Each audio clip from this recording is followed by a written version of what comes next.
Bonjour et bienvenue chez Woodlanders. Vous voulez améliorer vos techniques et connaissances à propos du feu? Ne bougez pas, vous êtes au bon endroit. Aujourd'hui, je vais partager avec vous 5 trucs et astuces qui pour moi sont indispensables. Si vous en avez d'autres, n'hésitez pas, la section commentaires est là pour ça. Petite parenthèse avant tout ça, vous êtes de plus en plus nombreux à me suivre sur ma chaîne YouTube. Et pour ça, tout simplement, merci aux clients fidèles. Exactement. Laissez-moi tout de même abuser un petit peu de votre bonté, mes braves gens, en vous demandant d'activer la cloche juste ici en dessous pour ne rater aucune sortie de mes vidéos. Et si ce n'est pas déjà fait, abonnez-vous. Première astuce, et pas des moindres, elle va concerner la sécurité. C'est simple et plein de bon sens, mais lorsque l'on fait un feu, il faut toujours rester maître de celui-ci. Pour ce faire, on va idéalement avoir quelque chose pour contenir son feu. Un brasero, une plaque à feu, ok, je vous l'accorde. C'est encombrant, on en prend rarement avec soi. Moi en premier. Donc, le compromis idéal, c'est ce genre d'outil. Un petit réchaud à bois. Là, on a tout ce qu'il faut pour que le feu reste bien stocké à l'intérieur. Si vous n'avez pas ce genre d'items, vous ne voulez pas en acheter, ce qu'on va faire à ce moment-là, c'est dans un premier temps bien nettoyer la zone où on va faire le feu, pour être sûr qu'il n'y ait rien entre notre feu et le sol qui pourrait brûler. On va ensuite créer un cercle de pierre pour bien contenir notre feu à l'intérieur et idéalement avoir de quoi l'éteindre. Une fois terminé avec notre feu, on ne laisse évidemment aucune trace et on s'assure qu'aucune braise ne va réanimer un feu. Pour ce faire, une technique, c'est la cold touch. Vous allez juste prendre votre main et l'appliquer là où était le foyer de votre feu. Si vous savez poser votre main aisément, c'est qu'on est bon. Deuxième astuce, avant de faire un feu, il faut savoir comment il fonctionne. C'est logique. Vous n'allez pas vous mettre derrière le volant d'une voiture sans avoir conduit au préalable. Si? Ok. Ceinture de sécurité, check. 10h, 13h, check. En avant! Pour ce faire, il faut connaître le triangle du feu. Faisons simple, le triangle du feu, c'est 3 éléments dont le feu a besoin pour vivre et fonctionner correctement. Si l'un de ces 3 éléments fait défaut, sous-entendu qu'il n'est pas en suffisance, le feu va montrer des signes de faiblesse et finira par s'éteindre. Dans ces 3 éléments, nous avons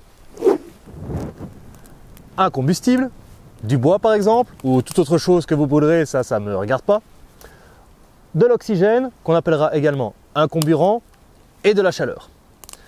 Maintenant que vous savez ça, il faut savoir ce qui peut faire défaut et quand.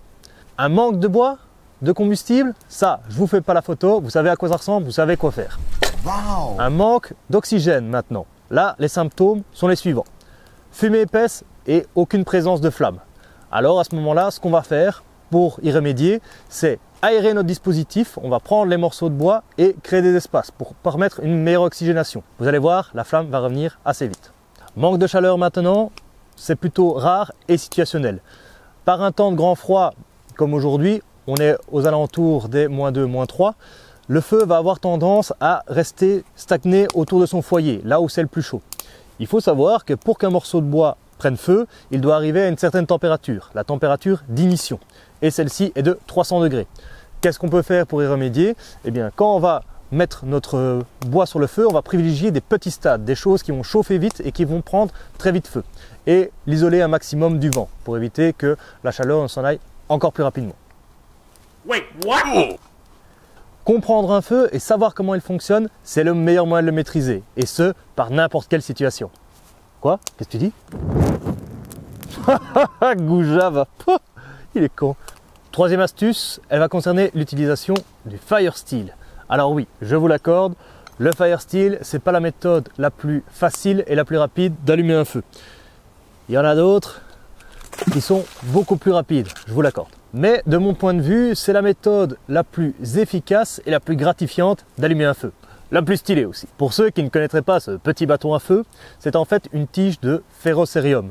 C'est un ensemble de fer, magnésium et d'un alliage de terres rares appelé aussi miche-métal qui, une fois contraint à une forte friction, va dégager des étincelles incandescentes qui peuvent brûler jusqu'à 3000 degrés Celsius. Pas mal pour allumer un feu du coup. L'avantage du fire steel, c'est qu'il est durable et résilient. Avec une barre comme celle-ci, on peut la gratter 4000, 5000 fois sans souci. On aura toujours cette étincelle qui va se produire. Le défaut du fire steel, c'est qu'il est sujet à l'oxydation et qu'il faut une certaine expertise, expérience pour pouvoir allumer un feu. C'est mon moyen principal quand je pars à l'aventure pour allumer mes feux. Avec le temps et l'expérience, ça devient vraiment un jeu d'enfant d'allumer un feu avec.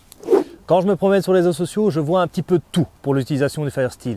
Des techniques plus les unes que les autres. Par exemple, la technique mitrailleuse, la technique tireur d'élite, ou bien même la ninja.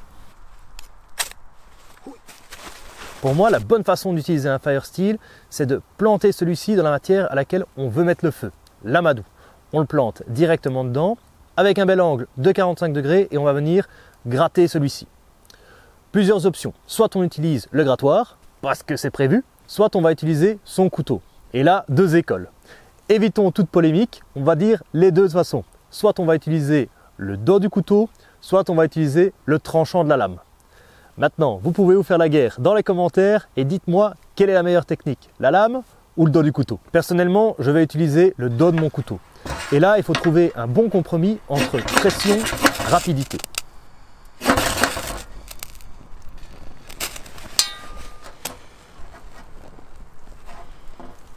Petit tips que je vous donne supplémentaire, avec votre couteau, penchez légèrement la pointe vers le bas. Comme ça, ça vous évitera d'aller éclater votre couteau malencontreusement dans l'amadou et d'en mettre aux quatre coins du bois. Quatrième bon plan de l'oncle Woody, Woodlanders Woody, non?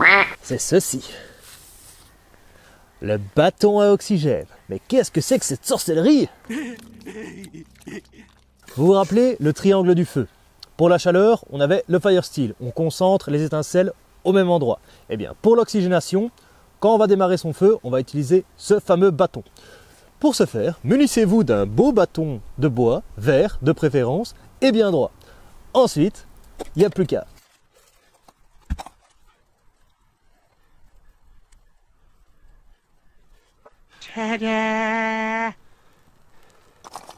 Ce bâton va servir à réguler l'oxygène lors du démarrage du feu et aussi éviter que les plus gros stades ne viennent écraser la flamme naissante. L'intérêt qu'il soit vert, vous l'avez compris, c'est éviter qu'il crame trop vite, n'est-ce pas? Maintenant, je vous vois venir. Oui, mais une fois que ton feu il sera bien lancé et que ton bois il sera tout cramé, comment tu vas faire pour gérer l'oxygénation de ton feu? Eh bien, jeune peintre, c'est une parfaite transition pour la cinquième astuce. Cinquième et dernière astuce, le bouffadou. Cette tige de métal télescopique et creuse est un gadget, oui je vous l'accorde, c'est un gadget, mais c'est un vrai plus pour la gestion du feu. Lors du démarrage du feu, on va utiliser un bâton oxygène pour améliorer l'oxygénation. Vous l'avez très bien compris, une fois que le feu est lancé et le bâton cramé, ben, celui-ci devient désuet. Ouais, j'utilise des mots compliqués. Ouais. Et du coup, le bouffadou va venir prendre la relève. Pour ceux qui ne connaîtraient pas cet objet, c'est une tige de métal, une paille de métal, qui va nous permettre de souffler de l'oxygène sur un point précis de notre feu. Par exemple, une braise mourante, et donner un bon coup de boost.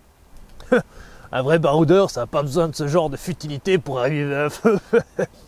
Bien entendu, on sait s'en passer, mais si vous voulez éviter de devenir fumeur passif et d'avoir l'air d'une victime par la suite, le bouffadou, je vous le conseille. Et voilà pour mes 5 astuces concernant le feu. Je vous invite également à faire un tour sur mes autres réseaux sociaux, Facebook, Instagram et TikTok, parce que des astuces, il y en a un tas. Si vous en avez, partagez-les avec moi dans la section commentaires. Je serai ravi de les découvrir et qu'on puisse en discuter. J'espère que cette vidéo vous a plu. Si c'est le cas, abonnez-vous. Un petit pouce bleu, c'est un petit geste, mais ça réchauffe le cœur. Le feu réchauffe, non? Sur ce, portez-vous bien et à bientôt pour de nouvelles aventures.